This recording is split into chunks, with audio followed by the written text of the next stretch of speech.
Hello everyone, this is Pragya Devan and you're watching Voice News Network. Here are the top stories for today. 21 people have died in floods and landslides caused by torrential rains in the Brazilian state of Sao Paulo. 9 others have been injured and many more are missing, while more than 600 families have been left homeless. Sao Paulo's governor, João Doria, has released emergency funds after surveying the flooded areas by air. Heavy rains since the start of the wet season have killed more than 40 people in Bahia and Minas Gerais states. One of the worst hit areas in Sao Paulo state is Franco da Rocha, where 4 people died in a landslide and 6 others were rescued. Firefighters and health workers worked around the clock looking for victims in the mud, but local authorities believe up to 14 people are still missing. TV personality, attorney and former Miss USA Cheslie Kryst has died at the age of 30. Her family has confirmed. According to the police, Kryst was found dead in New York City early on Sunday morning. Kryst was the winner of 2019's Miss USA pageant, was also an attorney who worked for unjustly jailed inmates. New York City police confirmed that Kryst's body was discovered on Sunday morning. Her death was an apparent suicide. Kryst was a former university athlete and became a correspondent for Extra in September 2019 and is survived by her parents and 5 brothers and sisters. Canada's Defence Minister Anita Anand got an updated assessment of Ukraine's military needs during a meeting with the country's defence minister. And while there is not much that is known about Ukraine's demands from Canada over and above the package of non-lethal equipment promised by Ottawa last week, the meeting was touted to be an urgent one as the relationship between Russia and the West continues to sour. In the past, Global Affairs Canada announced on Sunday that it was pulling all non-essential staff out of the Canadian embassy in Kyiv. Meanwhile, Ukraine continues to ask the international community for defensive weapons. Prime Minister Justin Trudeau announced today that he has tested positive for COVID-19 and so far he's feeling fine. Trudeau has been on isolation since one of his children tested positive for the virus late last week. A second Trudeau child has now tested positive for COVID-19. Trudeau says that he would stay in quarantine and work remotely while he recovers. Trudeau and his family spent the weekend in the National Capital Region while thousands of protesters filled the downtown core calling for the removal of COVID-19 vaccine mandates and other restrictions.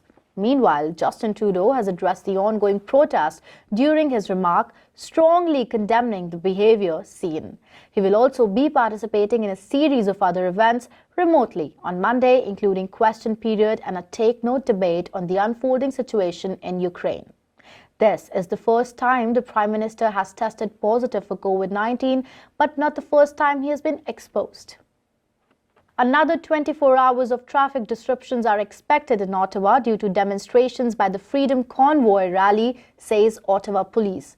The protesters continued the rally at Parliament Hill and now the city officials are urging people to avoid non-essential travel in downtown and work from home if possible.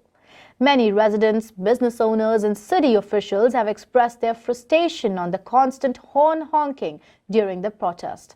The Freedom Convoy protest has seen thousands of truck drivers and their supporters fill the Parliament Hill and streets in downtown Ottawa, denouncing Prime Minister Justin Trudeau and calling for an end to the restrictions of 22 months into the pandemic.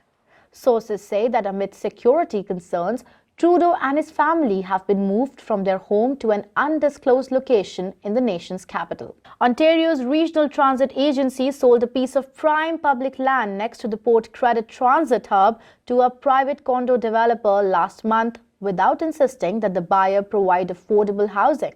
Now, this move by the government is getting a lot of criticism from housing advocates and local politicians.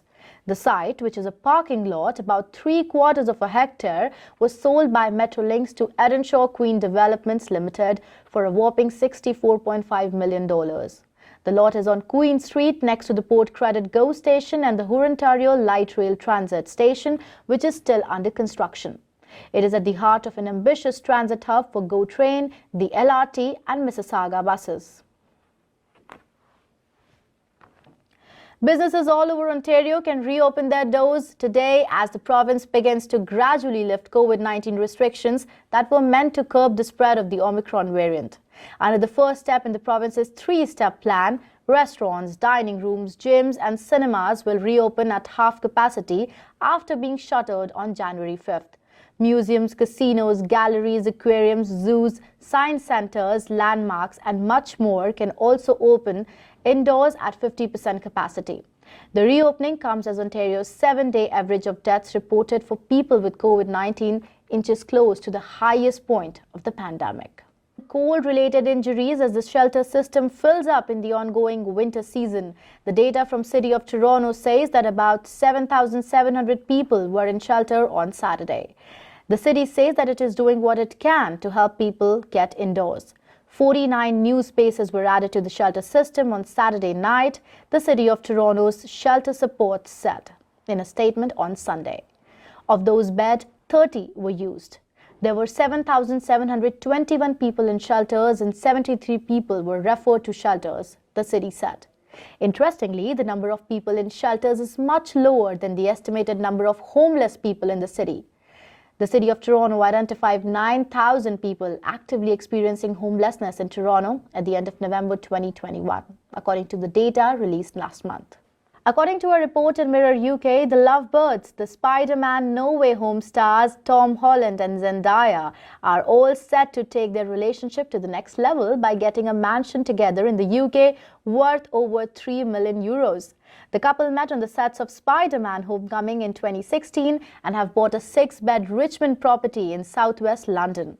Tom Holland already owns a 3-bedroom flat in the capital, while Euphoria star Zendaya has a $3 million home in Los Angeles. The new mansion is reportedly close to Tom's parents' and childhood home in Kingston upon Thames. South Korean zombie apocalypse drama All of Us Are Dead, which premiered on Netflix on January 28, is getting hugely popular. The show took only a day to reach the top spot in the world's top 10 programs and topped the streaming giant's charts worldwide. According to data from an analytical company, All of Us Are Dead topped the streaming platform charts in over 25 countries since its premiere, including South Korea, Thailand and Singapore. The horror show is now the third Korean series to achieve such a feat following the success of Squid Game and Hellbound. US podcaster Joe Rogan has reacted to the criticism he's been getting over COVID-19 misinformation. Rogan has pledged to try harder to offer more balanced views on his podcast after he was criticized by Neil Young and Joni Mitchell for helping to spread COVID-19 misinformation. The Canadian musicians asked to have their music pulled from the streaming platform as a result. Spotify has since said that it is working to add advisory warnings to any podcast discussions on COVID-19. US broadcaster Rogan apologized to the company and vowed to do better. And that was it in today's bulletin. Thanks for watching.